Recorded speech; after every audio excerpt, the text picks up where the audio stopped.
একদিকে আমরা দেখতে পাচ্ছি একটা চিত্র সিনারিও যে সুখের বিভিন্ন আইটেমগুলো বাড়ছে, কতভাবে মানুষকে সুখ দেওয়া যায়, দুনিয়াটাকে জান্নাত বানানোর বা একটা দামি জান্নাত বানানোর একটা চেষ্টা কসরত আমরা একদিকে দেখতে পাই, যে কোনো ত্রুটি কোনো কষ্ট যেন না হয়, মানুষের সব স্মুথ।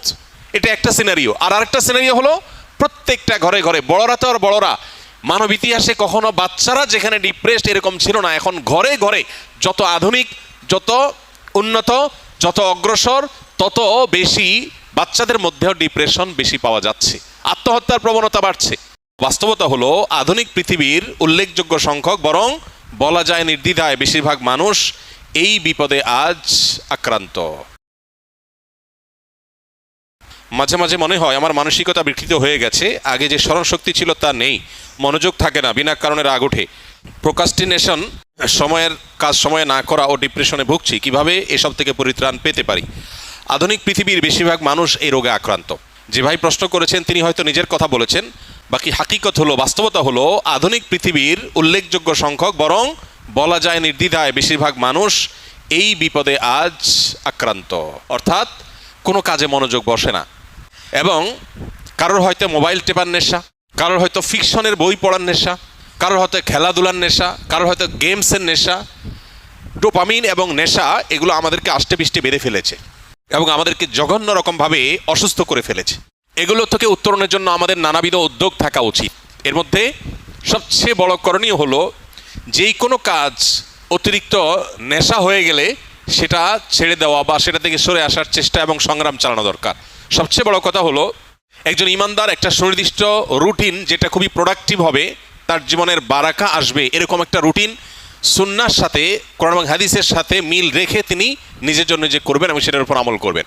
এবং সুন্নাহসম্মত যে রুটিন হবে, সেই রুটিনের উপর তিনি যদি আমল করেন, তাহলে ডোপামিন থেকে বেঁচে থাকা তার জন্য ইজি হবে, সহজ হবে ইনশাআল্লাহ।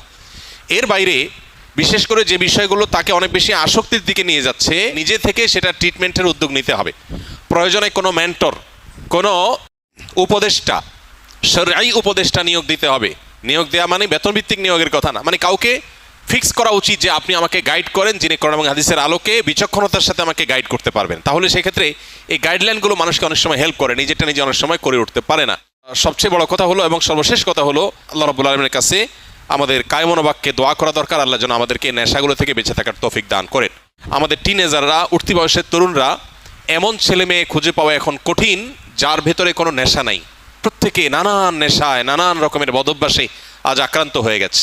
আধুনিক পৃথিবীর যে সমস্ত মায়া জাল আছে, এগুলো থেকে কে কতটা দূরে থাকতে পারছেন, স্মার্টফোন থেকে, সোশ্যাল মিডিয়া থেকে কে কতটা দূরে থাকতে পারছেন, এটার উপরে অনেকখানি নির্ভর করে আজকালকার যে সমস্ত ডোপামিন, যে সমস্ত আসক্তির বিষয়গুলো ছড়িয়ে ছিটিয়ে আছে, এগুলো থেকে বেঁচে থাকাটা।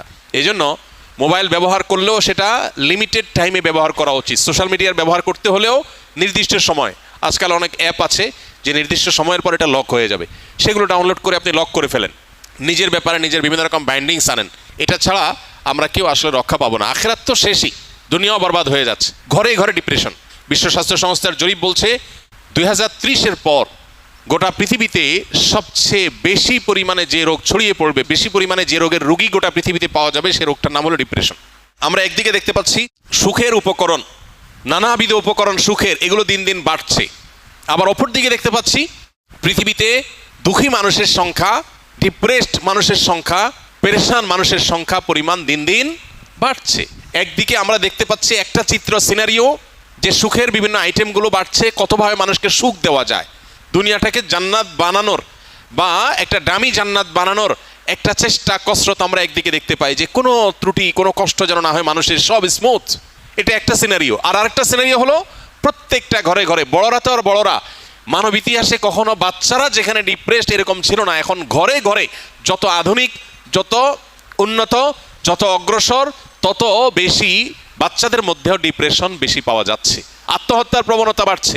এটা আমাদেরকে বার্তা দেয় জাগতিক এই সমস্ত উন্নতি অগ্রগতির কোনো টুলস মানুষকে সুখী করতে পারে না। আলা বিজিক্রিল্লাহি তাতমাইন্নুল কুলুব, ঈমান এবং নেকামল ছাড়া, আল্লাহর কাছে আত্মসমর্পণ করা ছাড়া পৃথিবী সুখী হতে পারে না। মানুষ বহু কিছুকে ট্রায়াল করবে, কিন্তু তাকে ব্যাক করতে হবে দিন শেষে ইসলামের দিকে। আল্লাহ তাআলা আমাদেরকে বুঝার তৌফিক দান করুন।